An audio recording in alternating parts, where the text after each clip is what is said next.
E aí, gente, tudo bem com vocês? Hoje eu vim falar sobre como as memórias formam a pessoa que nós somos, né? E não só as nossas próprias memórias, mas também, e acho que principalmente, aquelas memórias que são transmitidas pra gente, memórias que a gente herda. O livro do vídeo de hoje ganhou o Jabuti em 2016 nas categorias Romance e Livro do Ano. É um livro que fala sobre ditadura, sobre exílio, sobre família e, claro, sobre memórias. É esse livro aqui, A Resistência, do Julian Fuchs, editora Companhia das Letras.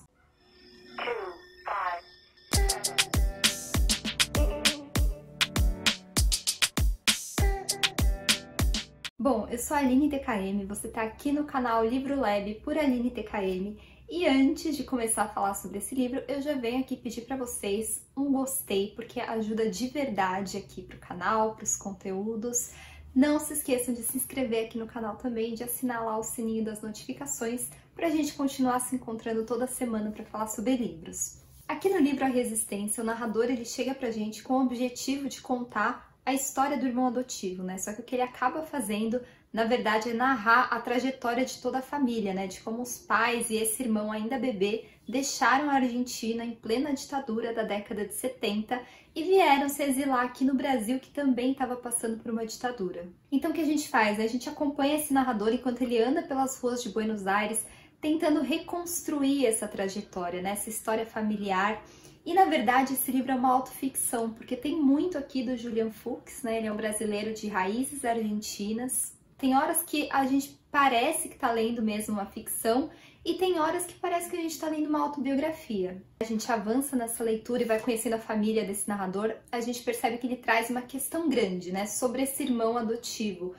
Conforme ele vai crescendo, esse menino ele vai meio que se fechando muito e se distanciando do convívio familiar, sempre fechado no quarto. Então isso é uma grande questão nessa família, né? Essa barreira, na verdade, que vai sendo criada entre esse irmão e o restante da família.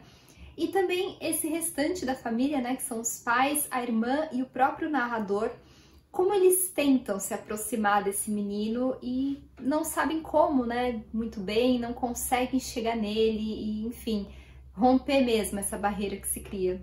Ao mesmo tempo que o narrador lembra de tudo isso, ele também traz a questão do exílio, né? Que é uma questão também que permeia toda a história dessa família, o dia a dia dessa família. Como esse casal, né? Os pais dele, que eram psicanalistas, faziam parte de uma resistência, como eles foram vendo a situação toda se complicar e decidiram finalmente partir, né? Então foram uma série de coisas. O desaparecimento de uma amiga, o consultório do pai foi invadido, completamente destruído, o diretor do hospital que a mãe trabalhava também foi torturado, enfim, uma série de coisas que fizeram com que eles tomassem essa decisão. E é muito interessante como ao longo do livro, né, a gente percebe essa relação do título com tudo que vai sendo narrado, porque assim, são várias as resistências, né, desde a mais óbvia, que é a dos pais em relação ao regime militar na Argentina.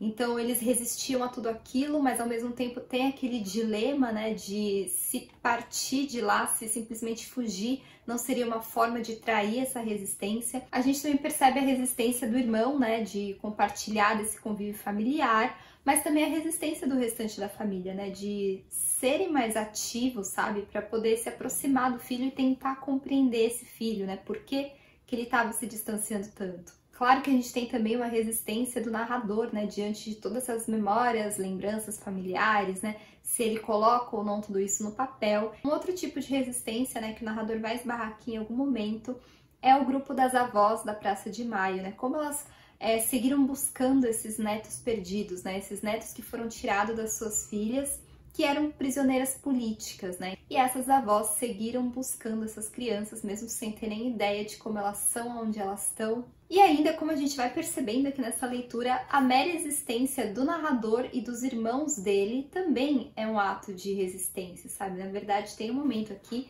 em que a gente lê nesse livro que ter um filho é um ato de resistência por si só, sabe? De resistência aos horrores desse mundo, a todos os absurdos que a gente vê, porque quando a gente tem um filho, quando a gente coloca um filho no mundo, é também uma mostra de esperança, sabe, de um olhar lá na frente, de acreditar em alguma coisa, sabe, de resistir e não se deixar sucumbir. Claro que não dá pra falar desse livro, né, sem tocar nessa questão do exílio.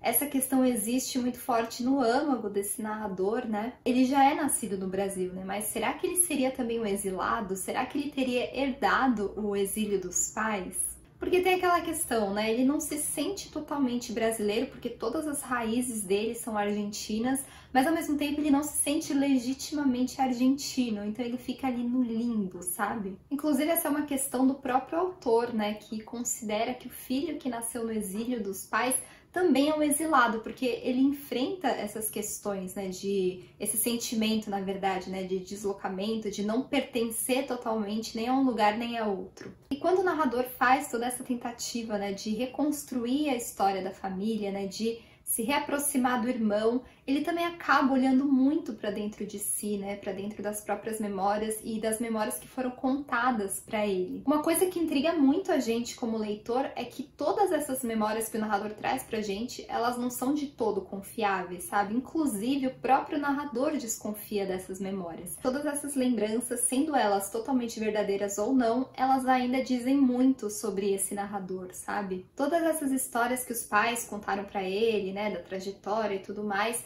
tudo isso, conforme ele vai absorvendo, elas vão sendo trabalhadas dentro dele, sabe? Elas vão ganhando um significado também dentro dele e vão ajudando a moldar quem ele é. E eu acho que quando a gente fala de memória, sabe, isso é uma coisa que a gente, ser humano, entende muito bem, né? Porque ao longo da vida, a gente é constantemente traído pela nossa memória, sabe?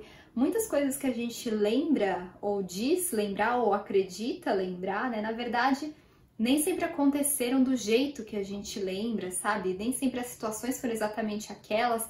E muitas vezes também existe aquele negócio de memória falsa, sabe? Da gente lembrar alguma coisa que na verdade não aconteceu. Mas mesmo assim, todas essas memórias que a gente tem, ou que a gente acredita ter, elas são tijolos, né, na formação do nosso eu. Então elas são importantes sim, sejam elas verdadeiras ou não. Tem uma passagem que eu achei muito emblemática aqui nesse livro, que é quando o narrador ele olha uma foto que mostra a mãe organizando o álbum de fotos da família.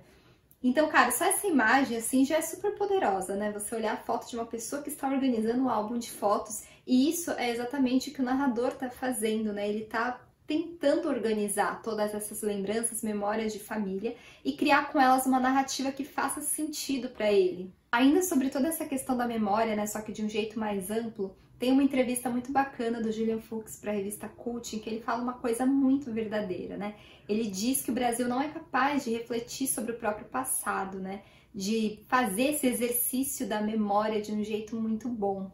Ele fala que faltou aí uma crítica devida, né, à época da ditadura, à repressão, que faltou toda uma reflexão crítica em torno desse período. E toda essa falta, né, de uma reflexão crítica, de uma memória mais presente, leva a alguns absurdos que a gente vê hoje em dia, né? Como, por exemplo, pessoas pedindo a volta da ditadura, sem ter a mínima noção, na verdade, do que isso representou naquela época, né? Quando eu falo isso sem ter a mínima noção, eu me incluo nessa, sabe? Acho que todos nós nos incluímos, porque é muito difícil a gente ter alguém que conte pra gente, que avive essa memória na gente, sabe?